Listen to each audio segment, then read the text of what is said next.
তো বন্ধুরা, আজ আমি এক্সপ্লেন করব সদ্য রিলিজ হওয়া এক ইন্দোনেশিয়ান হরর মুভি ইন্ডিগো। এই মুভিতে সমস্ত রহস্য খুলে যাওয়ার পরও মুভির শেষে এমন রহস্য থেকে যাবে যেটা আপনারা কখনো ভাবতেও পারবেন না। তো সেই রহস্য জানতে হলে ভিডিওটা এন্ড পর্যন্ত অবশ্যই দেখবেন। মুভি শুরু হয় 2006 সালে, যেখানে আমরা সেকার নামের একজন সাইকিকে দেখতে পাই, যাকে মীরা আর বিষ্ণু নামের কাপল বাড়িতে ডেকে এনেছিল, কারণ তাদের মেয়ে জোড়া কিছুদিন থেকে অন্যরকম ব্যবহার করছিল, যেই ব্যাপারে তারা তিনজন কথাও বলছিল। তখন আমরা জানতে পারি যে জোড়া ছোটবেলা থেকে খুবই বুদ্ধিমতী ছিল। আগে জোড়া নাচ গান অঙ্কনে খুবই ভালো ছিল, কিন্তু কিছুদিন থেকে সে তার এক ইমাজিনারি ফ্রেন্ডের সাথে কথা বলতে থাকে আর বাকি জিনিসগুলো করা ছেড়ে দিয়েছিল। এই ব্যাপারে জোড়া শুধু এটা বলে যে ওই ইমাজিনারি ফ্রেন্ডের নাম বিদুরি, আর সে একজন প্রেগনেন্ট মহিলা ছিল, যে কিনা জোড়ার সাথে সারাক্ষণ খেলা করতে থাকে। এত কিছু শোনার পর সেকার জোড়ার প্রবলেমের ব্যাপারে কিছুটা তো অনুমান করতে পেরেছিল, আর সে মীরাকে বলে জোড়া আসলে একজন ইন্ডিগো। জোড়ার আশেপাশে একটি বেগুনি অরা আছে, অর্থাৎ সে সেকারের মতো বিশেষ শক্তির অধিকারী। সে ভূত প্রেতদের দেখা ছাড়াও তাদের সাথে কথাও বলতে পারে, আর এ ধরনের বিশেষ ক্ষমতা সম্পন্ন মানুষদের ইন্ডিগো বলা হয়। সেকার তাদেরকে জানায় যে সেও নিজে একজন ইন্ডিগো। এসব কথা হওয়ার পর সেকার জোড়ার সাথে কথা বলতে যায়, যেখানে ওই সময় সে ওই ইমাজিনারি ফ্রেন্ডের সাথে খেলা করছিল। সেকার জোড়াকে তার ফ্রেন্ডের ব্যাপারে জিজ্ঞেস করে, তখন সে জবাব দেয় যে তাকে বিদুরির পায়ের আওয়াজ শুনে খুঁজে বের করতে লাগবে। এতটুকু বলতেই উপরের ঘর থেকে কারো হাঁটার শব্দ পাওয়া যায়। এটা পরিষ্কার ছিল যে এটা বিদুরিই করছিল। সে আসলে একটা আত্মা ছিল, আর সে জোড়ার সাথে জুড়ে গেছিল।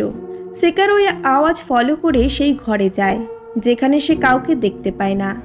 কিন্তু কিছুক্ষণ পরেই সে দেখতে পায় যে জোড়ার পিছনের দরজাটা নিজে থেকেই খুলে যায়, আর সেখান থেকেই কেউ এসে জোড়াকে ওই ঘরের ভেতরে টেনে নিয়ে যায়। এরপরই ওই ঘরের দরজা বন্ধ হয়ে যায়। বিষ্ণু কোনো রকমে ওই দরজাটা খুলে ফেলে আর ভেতরে যায় সবাই, যেখানে তারা জোড়াকে আহত অবস্থায় পড়ে থাকতে দেখে, আর পেটে ওই অশুভ শক্তি আঁচড় দিয়ে ক্ষত সৃষ্টি করেছে। এই ক্ষত চিহ্নটিকে দেখে সেকার বলে বিদুরি আসলে জোড়ার শরীরে প্রবেশ করতে চাচ্ছে, মানে তাকে পজেস্ট করতে চায়। এটা শুনে মীরা আর বিষ্ণু ভয় পেয়ে যায়। এরপর বিষ্ণু সেকারকে জিজ্ঞেস করে যে সে কি জোড়ার ইন্ডিগো পাওয়ার নিয়ে নিতে পারে। জোড়ার মা বাবা চায় তাদের মেয়ে যেন খুব সাধারণ জীবনযাপন করতে পারে, তাই তারা সেকারকে ইন্ডিগো পাওয়ার ফিরিয়ে নিতে বলে। সে এটা কি করতে পারবে? এরপর সিন সেখানেই কাট হয়ে 2023 সালে চলে আসে, যেখানে জোড়া এখন অনেক বড় হয়ে গেছে, আর এখন তার নিজের একটা আর্ট গ্যালারি আছে। যেমনটা আগে বলা হয়েছিল যে ছোটবেলায় জোড়া আর্ট করতে খুবই পছন্দ করত। জোড়ার ছোটবেলায় তার সাথে যেটা হয়েছিল সেটা নর্মাল হয়ে গেছিল, মানে জোড়া এখন যে বড় হয়ে গেছিল আর সে তার জীবন খুব ভালোভাবে কাটাচ্ছিল, কারণ যদি এই আত্মা তাকে পজেস্ট করে নিত তাহলে সে এতদিনে শেষ হয়ে যেত। তো যাই হোক, জোড়া ওই সময় নিজের আর্ট গ্যালারিতে তার পেন্টিং আর বাকি আর্টিস্টের স্ট্যাচুগুলোকে এক কাস্টমারকে দেখাচ্ছিল।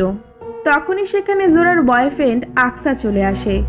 আকসা জোড়ার ফ্যামিলি বিজনেসে কাজ করত। আকসার আগে তার বাবাও সেখানে কাজ করত। কোনো কারণে জোড়া তার আর্ট গ্যালারিকে নিয়ে একটু চিন্তিত ছিল, তাই আকসা তাকে বলে এইসব কিছুতে বেশি মনোযোগ না দিতে, আর তাকে মনে করিয়ে দেয় যে তাদের আর 5 মাস পর বিয়ে। তখনই জোড়ার ফোনে তার ছোট বোন নিন্ডার স্কুল থেকে ফোন আসে, আর জোড়া নিন্ডার স্কুলে চলে যায়। সেখানে নিন্ডার প্রিন্সিপাল জোড়াকে বলে যে নিন্ডা 4 দিন থেকে স্কুলে যায়নি।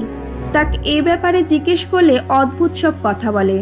সে বলে রাতে কেউ এসে তাকে ভয় দেখায়, আর আজ তো নিন্ডা স্কুল থেকে ট্রিপে যাওয়া স্কুল বাসকে আটকানোর চেষ্টা করে, যার জন্য সে আহত হতে পারত।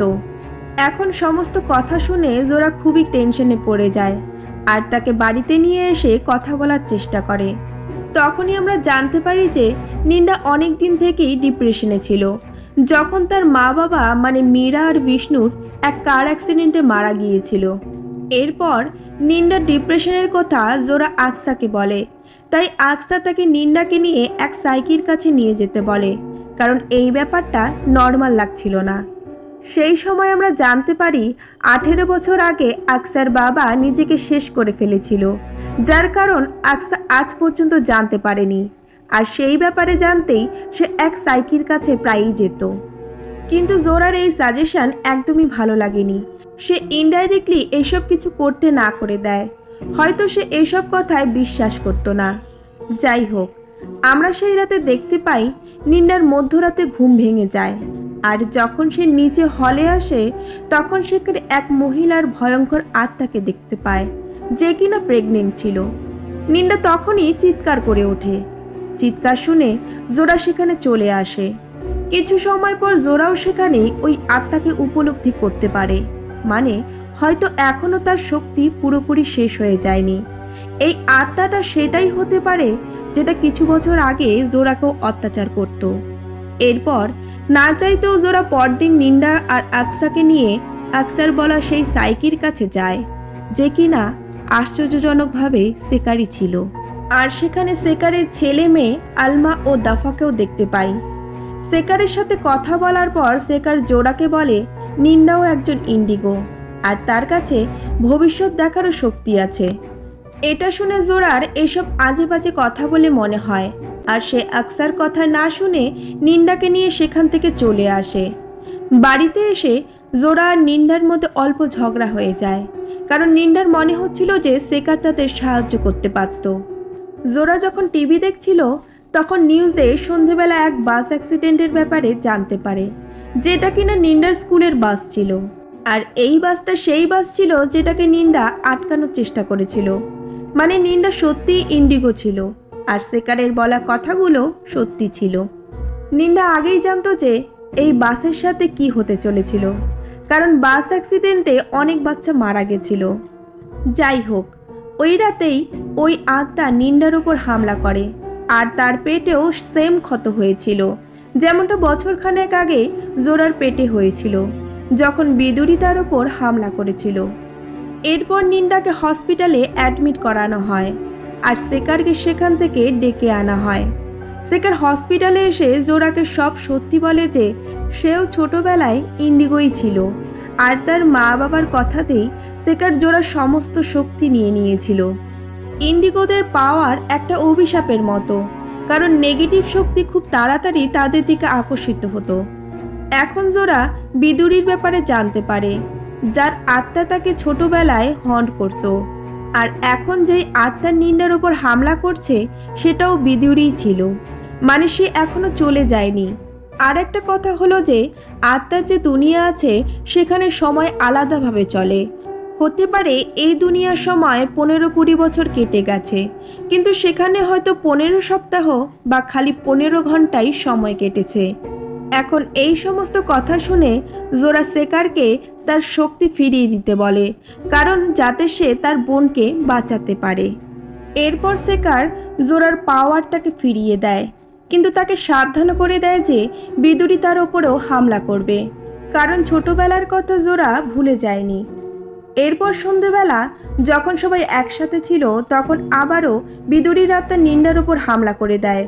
সেখানে সেকার কোনো রকমে তো নিন্দাকে বিদুরির আত্মা থেকে বাঁচিয়ে নেয়, কিন্তু সেই সময়ই বিদুরি আলমাকে জড়িয়ে ধরে জানলা থেকে নিচে লাফ দেয়, যার ফলে নিচে থাকা রডের উপর পড়ে আলমা সেখানেই মারা যায়। এই ঘটনায় সেকারের অনেক বড় ধাক্কা লাগে, কারণ সে এই একই রকমই প্যারানর্মাল কেসের কারণে সেকারের হাজবেন্ড মারা গিয়েছিল, আর এখন তার মেয়েরও মৃত্যু হয়ে যায়। এটাই কারণ ছিল যে দাফা তার মায়ের এই কাজকে পছন্দ করে না, আর সে তার মায়ের সাথেও কথা বলতো না। সে তার মায়ের উপর সবসময় রেগে থাকতো। পরদিন আলমাকে কবর দেওয়া হয়। এদিকে তখনও পর্যন্ত নিন্দার জ্ঞান ফেরেনি, সে হসপিটালে ছিল। তাই মেয়ে হারানোর কষ্ট বুকে চেপে রেখে সেকার তখনই বের হতে চায় নিন্দাদেরকে সাহায্য করার জন্য, যা দেখে দাফা ভীষণ রেগে যায়। গত 2 বছর ধরে সেকার মুখ বুজে সহ্য করে আসছে, কিন্তু সে আর চুপ থাকে না। সে দাফার কাছে গিয়ে তাকে বুঝিয়ে বলে যে যদি সম্ভব হতো তাহলে সে তার জীবন দিয়ে হলেও তার স্বামী ও মেয়েকে ফিরিয়ে আনতো, ঠিক যেমন এটা তার হাতে নেই, তেমনই তার শক্তি তার নিয়ন্ত্রণে নেই। সে যদি স্বাভাবিক হতো তাহলে তার থেকে খুশি আর কেউ হতো না। এই অভিশাপ তাকে জীবনভর বয়ে নিয়ে বেড়াতে হবে। তাই দাফার যদি মনে হয় যে সে এই কাজ খুশি মনে করছে, তাহলে সে যেন এটা ভাবা বন্ধ করে দেয়। এই কথা বলে সেকার সেখান থেকে চলে যায় হসপিটালে। জোরা এখানে বারবার সেকারের কাছে ক্ষমা চাইতে থাকে, তাকে আগে বিশ্বাস না করার জন্য। এছাড়াও তাদের সাহায্য করার জন্য সেকার তার মেয়েকে হারিয়েছে। সেকার তাকে বোঝায় এর জন্য তারা দায়ী নয়, এটা সেকারের ভাগ্যে ছিল। এখন এখানে জোরা অবাক করার মতো বিষয় জানায়, বিদুরীর আত্মা যখন নিন্দার গলা চেপে ধরেছিল, তখন জোরা তার দিকে তাকানোর মাধ্যমে তার অতীতের ব্যাপারেও জেনে গিয়েছে। বিদুরী আসলে তাদের পিছনে এমনি পড়েনি। আসলে হয়েছিল যে অনেকদিন আগে বিদুরী 7 মাসের প্রেগনেন্ট এক মহিলা ছিল, যাকে মেরে জোরার গ্র্যান্ড প্যারেন্টস স্যাক্রিফাইস দিয়েছিল, যাতে তাদের সমস্ত প্রজন্ম সবসময় ধনী থাকে। এমনকি জোরার গ্র্যান্ডমাদার নিজেও ইন্ডিগো ছিল। কিন্তু যখন বিদুরীর আত্মা তাকে ভয় দেখাতে শুরু করে, তখন সে বিদুরীকে এটা বলে যে সে তার মেয়েকে পজেস্ট করতে পারবে না, কারণ সে ইন্ডিগো নয়, আর সে তার শরীরকে বিদুরীকে পজেস্ট করতে দেবে না। এই বলে সে নিজেকে শেষ করে ফেলে। এর মানে আত্মা ইন্ডিগোদেরকেই পজেস্ট করতে পারত। এখন বিদুরী যখন মারা গেছিল, তখন সে প্রেগনেন্ট ছিল। এজন্য তার আত্মা চাইছিল যে কারো বডিকে পজেস্ট করে সে ওই বাচ্চাকে জন্ম দিতে, যার মধ্যে সমস্ত শয়তানের গুণ থাকবে। শুধু তাই না, সেই রাতে জোরা আকসার বাবাকেও দেখতে পায়। আর সে দেখতে পায় যে জোরার গ্র্যান্ডফাদার সব সময় ধনী থাকার জন্য শয়তানকে কিছু না কিছু স্যাক্রিফাইস করত আর ব্ল্যাক ম্যাজিকও করত, যেটা একদিন আকসার বাবা দেখে ফেলেছিল। এর জন্য জোরার গ্র্যান্ডফাদার তাকে মেরে ফেলে আর তাকে গাছের সাথে ঝুলিয়ে দেওয়া হয়, যেন দেখে মনে হয় এটা আত্মহত্যা ছিল। এই কথাটা জোরা আকসাকে বলে, আর এটাও বলে যে আকসাকে তার বাবা এই জব ছেড়ে দেওয়ার কথা বলেছিল, কারণ এই কোম্পানির মানুষগুলো সবাই খারাপ ছিল। জোরা জানতে পারে যে বিদুরীর বডি তাদের পুরনো বাড়ির পেছনে একটি গাছের নিচে কবর দেওয়া আছে। যদি তারা তার বডিকে জ্বালিয়ে দেয়, তাহলে বিদুরীর আত্মা এখান থেকে চলে যাবে আর মুক্তি পেয়ে যাবে। কিন্তু এই কাজটা আজ রাত শেষ হওয়ার আগেই করতে হবে, কারণ আজ রাত পূর্ণিমার রাত, আর এই পূর্ণিমার রাতেই বিদুরীর মৃত্যু হয়েছিল। এজন্য আজ রাতে তার শক্তি অনেক বেড়ে যাবে। এদিকে আকসা বিদুরীর কঙ্কালকে আনতে চলে যায়, আর সে বিদুরীর কঙ্কালকে খুঁজেও পায়। কিন্তু যখন সে বিদুরীর কঙ্কালকে নিয়ে আসছিল, তখনই আকসার গাড়িটা একটি ট্রাকের সাথে অ্যাক্সিডেন্ট হয়ে যায়। এই অ্যাক্সিডেন্টটা আসলে আকসার বস করিয়েছিল, কারণ সে জব ছেড়ে দিচ্ছিল। আর সে কোম্পানির বসকে ধমকিও দিয়েছিল যে কোম্পানির কালো সত্যিটা সবাইকে জানিয়ে দিবে তারা কি করত, মানে তারা কিভাবে শয়তানকে খুশি করে নিজেদের ধনী করে রাখত। অন্যদিকে আমরা দেখতে পাই যে বিদুরীর আত্মা জোরাকে পজেস্ট করে ফেলে আর সাধারণ মানুষের মতো জীবনযাপন করার চেষ্টা করছিল। আমরা জানি যে আত্মা শুধু ইন্ডিগোদেরকেই পজেস্ট করতে পারত, এবং যেহেতু জোরা গ্র্যান্ড প্যারেন্টস বিদুরীকে মেরেছিল, সেহেতু শরীরও তো তাদেরই বংশের হবে। তো যাই হোক, সেই সময় সেখানে সেকার আর দাফা ছিল, আর নিন্ডা আকসার কাছ থেকে বিদুরীর কঙ্কালটিকে নিতে গেছিল, কারণ আকসা সেখানে তখনও পৌঁছায়নি। এখানে সেকার, দাফা আর বিদুরীর মধ্যে অনেকক্ষণ ধরে লড়াই চলছিল, যেখানে বিদুরীর আত্মা তাদের থেকে অনেক শক্তিশালী ছিল। কিন্তু কোনো রকমের ঠিক সময়ের মধ্যে নিন্ডা সেখানে কঙ্কাল নিয়ে ফাইনালি চলে আসে, আর সেকার ওই কঙ্কালে আগুন লাগিয়ে দেয়। এখন এখানে এটা হয় যে বিদুরীর আত্মা জোড়া শরীরকে তো ছেড়ে দেয়, কিন্তু সেকারের তখন অনুভব হয় যে পূর্ণিমার রাত তো আগেই শেষ হয়ে গিয়েছিল, এবং এর প্রভাব কি হবে সেটাও সে জানে না। এরপর মুভি শেষে আমরা আকসা ও জোরাকে দেখতে পাই, তাদের বিয়ে হয়ে যায়। আর কিছুদিন পরে জোরা প্রেগনেন্ট ছিল, কিন্তু তখনই আমরা কিছু শকিং কথা জানতে পারি। জোরার গ্র্যান্ড প্যারেন্টস শয়তানের কাছে প্রমিস করেছিল, মানে এখানে তারা ধনী তো থাকবে, কিন্তু এর বদলে আরও একটা প্রমিস ছিল, তাদের যে পরবর্তী বংশ ছিল তারা শয়তানের সন্তানকে এই দুনিয়ায় আনার জন্য শয়তানের হেল্প করবে। খুব সম্ভবত জোরার যে বাচ্চাটা সেটা শয়তানের বাচ্চা হতে পারে, কারণ ওই সময় তার শরীরে আসতে পেরেছিল যখন বিদুরীর আত্মা তাকে পজেস্ট করেছিল, এবং বিদুরীও এটাই চেয়েছিল। লোভে পড়ে তারা এই ডিল তো করে ফেলেছিল, তবে খুব শীঘ্রই জোরার গ্র্যান্ডমা বুঝতে পেরেছিল যে এর ভয়াবহতা কতটা ভয়ানক হতে পারে। তাই তো সে কিছুতেই সেদিন বিদুরীকে নিজের শরীরে প্রবেশ করতে দেয়নি। সে মূলত শয়তানকে আটকানোর জন্যই নিজেকে মেরে ফেলেছিল। আর এই ভয়াবহ সত্যের মধ্য দিয়েই আজকের এই গল্পটা শেষ হয়ে যায়। শেষের এই টুইস্টের জন্য মুভির গল্পে এক নতুন মোড় নিয়েছে।